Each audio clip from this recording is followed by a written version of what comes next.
Islamlah kau secara sempurna, secara total. Dan janganlah engkau ikuti langkah-langkah setan, karena sesungguhnya setan itu musuh yang nyata bagi kalian. Bu Ibu, mau tahu ndak apa yang paling tidak disenangi setan? Mau Ibu? Kalau Ibu dengar ceramah. Itu setan paling tidak mau. Kenapa? Bocor rahasianya.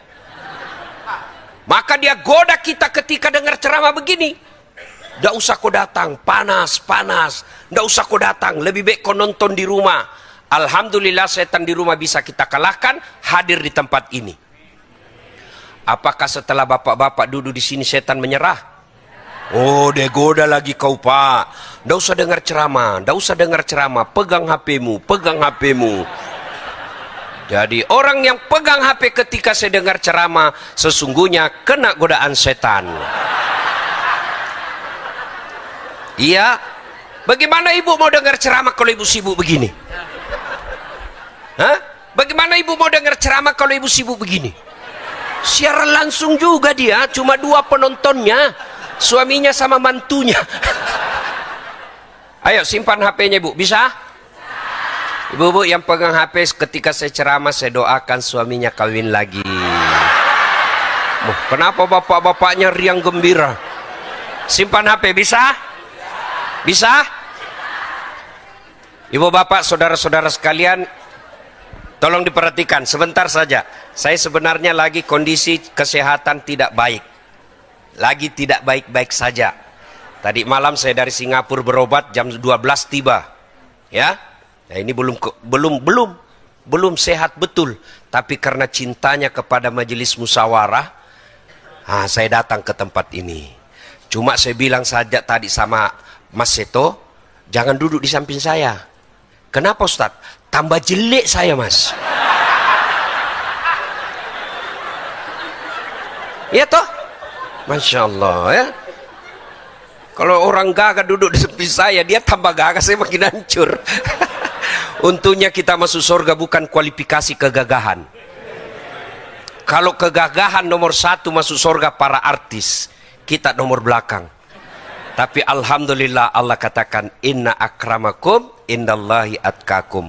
Yang paling mulia di sisi Allah adalah yang paling bertakwa.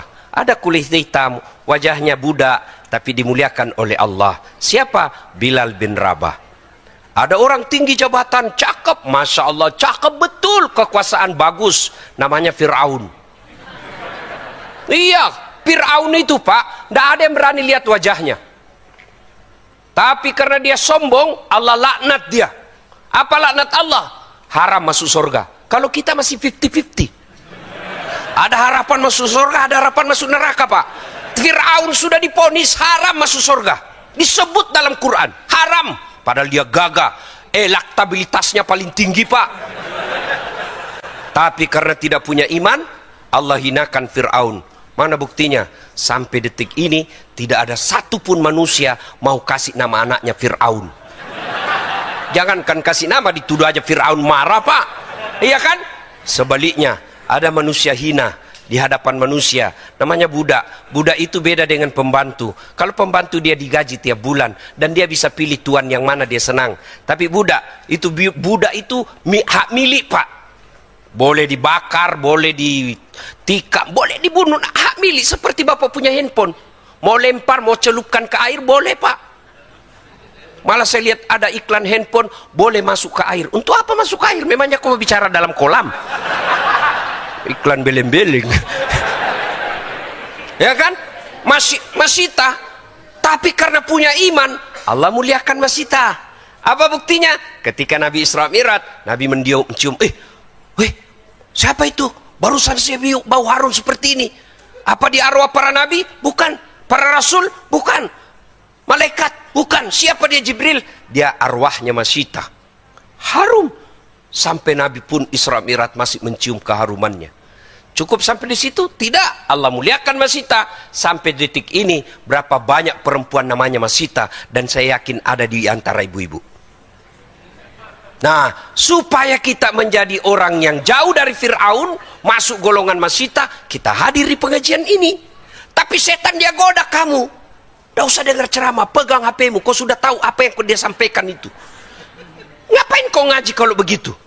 Dari kau lahir belajar A, ba, ta, sampai sekarang itu juga itu kau baca.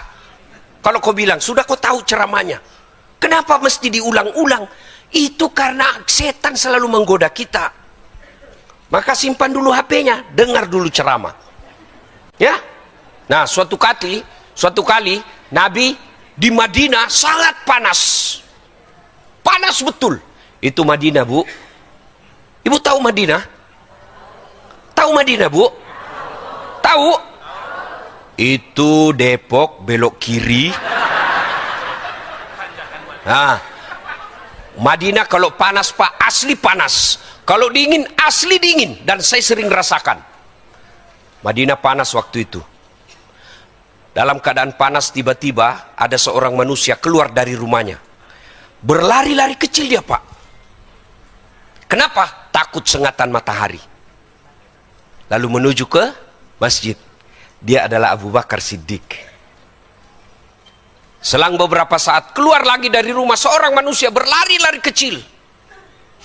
Juga takut sengatan matahari, maka dia buru-buru. Tak lain adalah Umar bin Khattab. Dia dapati Abu Bakar. Abu Bakar, tidak biasanya siang-siang begini kau ada di masjid. Ada apa gerangan? Lapar Kak Bos. Kosong perut. Daripada saya cuma lapar di rumah, mending saya datang di sini. Lapar dapat pahala. Sama waktu saya sekolah, Pak. Makanya kebiasaan sampai sekarang terbawa puasa Senin Kamis. Kenapa? Saya sering kelaparan waktu sekolah. Saya bilang sama adik saya, daripada kau cuma lapar, mending kau puasa. Lapar dapat pahala. Akhirnya kata Umar, saya lapar, maka saya datang ke sini. Kata Abu Bakar, Umar balik tanya, kau juga kenapa ada di sini? Sama, saya juga lapar. Mereka lanjutkan zikir. Selang beberapa saat keluar rumah seorang manusia, santai aja jalannya, tidak buru-buru.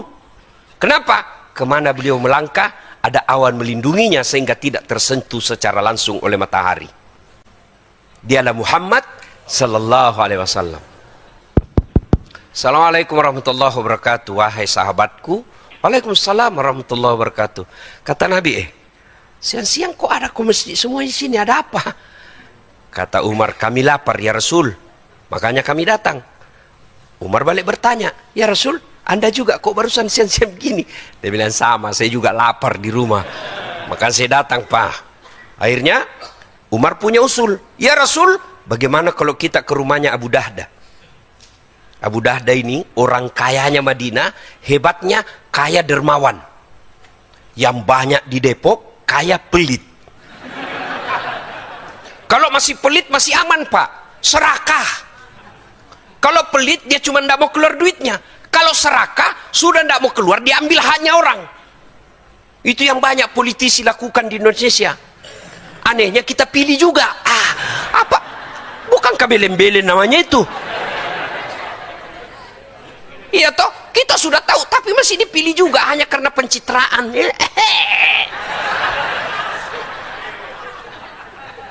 Iya. Abu Dahda kaya dermawan. Sampai di rumahnya. Assalamualaikum warahmatullahi wabarakatuh, kata Umar. Assalamualaikum warahmatullahi wabarakatuh ya sahibul bait. Selang beberapa saat dijawab oleh perempuan. Waalaikumsalam warahmatullahi. Ya Rasulullah, masuk ya Rasul. Kata Nabi, tunggu dulu, mana suamimu? Baru saja ke pasar, sebentar lagi datang. Oh begini, tidak boleh kami masuk tanpa izin suamimu. Nih, dengar ibu-ibu. Hei, dengar. Tidak boleh memasukkan laki-laki tanpa izin suami. Ini Nabi. Bagaimana kalau sepupu? Sepupu satu kali, tidak boleh. Sepupu dua kali, tidak boleh. Apalagi sepupu lain kali. Tapi yang banyak sekarang baru suaminya pergi ditelepon teman SMA-nya. Cepat kau datang. Suamiku sudah pergi, cepat-cepat. Saya diprotes ibu-ibu. Lebih banyak laki-laki selingkuh dari perempuan. Siapa bilang? Ayo, sama jumlahnya. Kenapa? Ibu-ibu pasti selingkuh juga sama laki-laki. Bapak-bapak pasti laki-laki selingkuh sama perempuan. Tidak mungkin dia selingkuh sama laki-laki juga. Iya Pak, berarti jumlahnya sama. Maka Nabi katakan, kita tunggu suamimu. Dengar Bu, Tidak boleh memasukkan laki-laki lain tanpa izin suami. Datang keluarganya dari Sulawesi, bang, ini ada adekmu nih. Gimana? Kalau suami katakan, suruh tunggu di ruang tamu, suruh tunggu di teras, tidak boleh kasih masuk ibu. Haram. Nah, datanglah. Suaminya selang beberapa saat, datang. Assalamualaikum warahmatullahi wabarakatuh. Oh, senang betul. Berkah, berkah, berkah. Hai, begini orang Islam. Didatangi ulama, senang. Ibu-ibu didatangi ulama, senang tak? Datang pengurus masjid bawa map, senang tak? Datang lagi. Aduh. Datang lagi. Sudahlah, saya tahu semua sifat sampean. Kalau pejabat mau datang rumahnya, diganti gorden, makan spesial, diganti karpetnya, dibersihkan. Sekali penghafal Quran dia butuhkan, kau jemput. Kau kirimi Grab, suruh jemput Pak Imam. Grabnya motor tua, tidak ada lagi sadelnya satu. Terpaksa tergantung kakinya Pak Imam di belakang. Hujan, musim hujan, pakai mantel berdua. Kata Pak Imam, masih lama dek, lagi 2 tikungan Pak Ustadz. Air dari atas, air dari bawah. 1 jam dia salawatan di rumahmu supaya berkah. Dia doakan, dia tinggalkan warungnya, dia tinggalkan pekerjaannya untuk menghormati jemputanmu. Sallallahu ala Muhammad sallallahu alaihi wasallam. 1 jam tidak pakai kipas sampai ketek semua basah. Begitu mau pulang, kau kasih duit? Kasih, tapi kau kucat-kucat.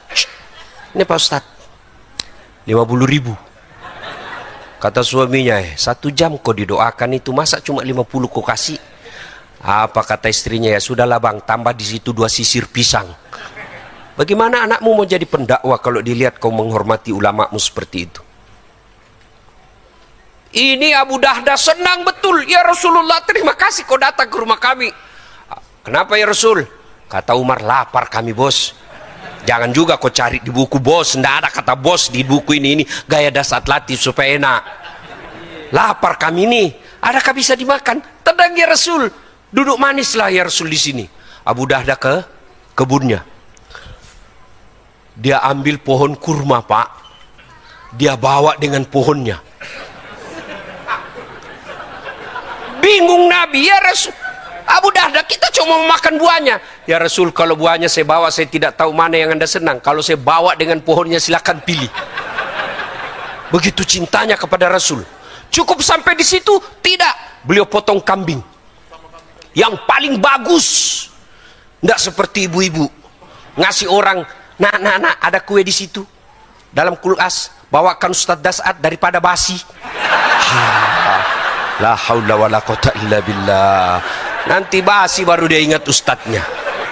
Yang lebih parah lagi, konsultasi malam-malam, telepon jam 12, jam 12. Ustadz belum tidur. Kalau saya sudah tidur saya tidak jawab ini yang nunggu.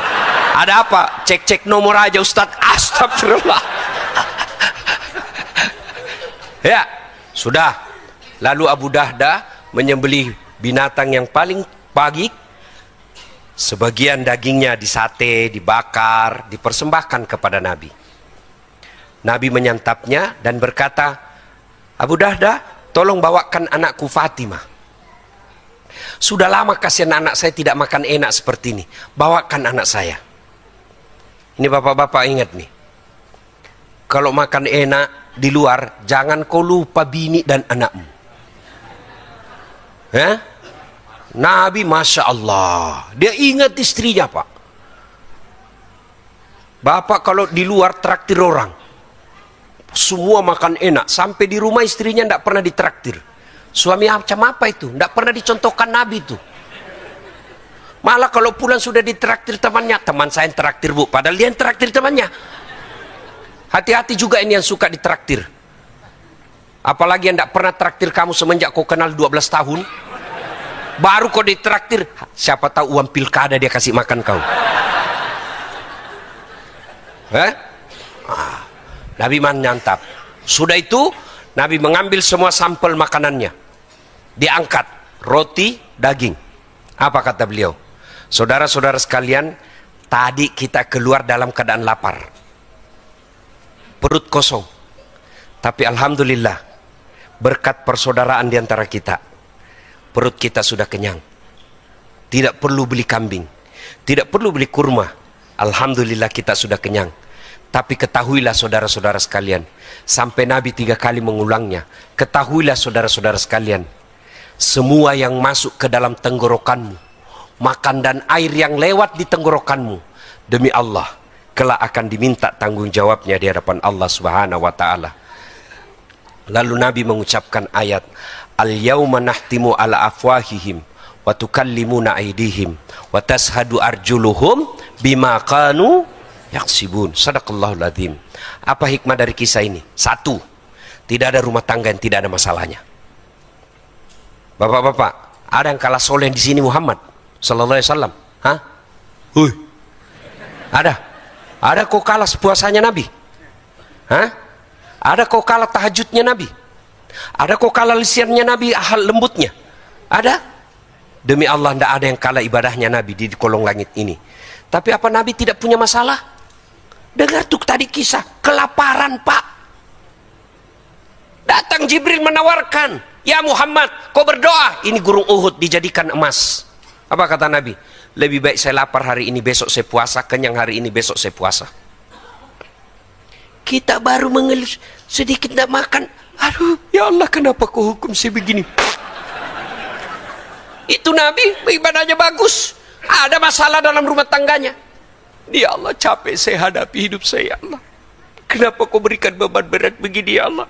Kata Allah, malaikat karena dia sudah capek hidup, cabut nyawanya.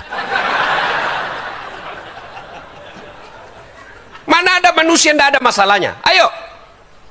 Ada orang Pak, sudah 2 anaknya kasihan, tidak punya rumah.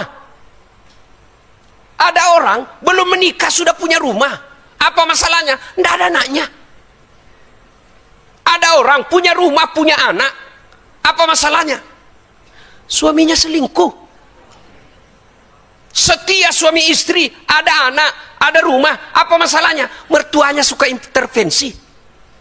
Mana ada orang manusia yang tidak ada masalahnya? Ayo tunjukkan ke saya. Ini di depan saya. Muka-muka penuh masalah juga ini Pak.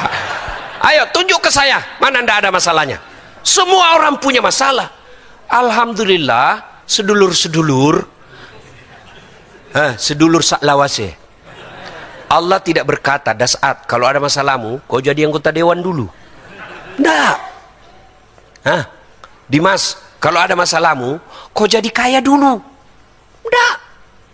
Allah cuma minta 2 hal. Ista'inu bisabri wassalah. Sabar, perbaiki solatmu. Itulah resep menyelamatkan rumah tangga. 2 aja, sabar. Ada masalahmu, sabar. Digosip, sabar. Suamiku jelek. Ya sabar. Itulah jodohmu. Kenapa? Allah tahu kalau suamimu gagal, dia malu jalan sama kau. Kenapa? Karena kau juga jelek. Selesai urusan. Istriku suka ngomel, sabar. Kau tidak sabar, pulangkan saja. Ini kau ngomel-ngomel, bertengkar, hamil lagi. Demi Allah, biar dia ulama, biar dia profesor, biar dia pejabat, tapi kalau tidak punya ilmu sabar, tidak mungkin bisa bahagia dalam rumah tangganya. Ini sabar. Istriku suka ngomel, pasti karena kau jarang kasih hadiah. Itu bocor soal. Rahasia perempuan itu Pak, 2. 1 kasih hadiah, 2 puji. Makanya kalau istrimu suka ngomel, pasti 2 ini jarang kau lakukan. Sudah jarang kasih hadiah, tidak pernah lagi memuji. Coba itu ibu-ibu. Biar kau tidak punya, tidak setiap hari kau datang rumah, yang penting ada duitnya, aman dia. Nggak percaya, kau dengar baik-baik ya. Saya tanya, ibu-ibu, biar suami tidak pula, yang penting ada nah, kau dengar baik-baik dia tuh. Itu uang dia cari, Pak.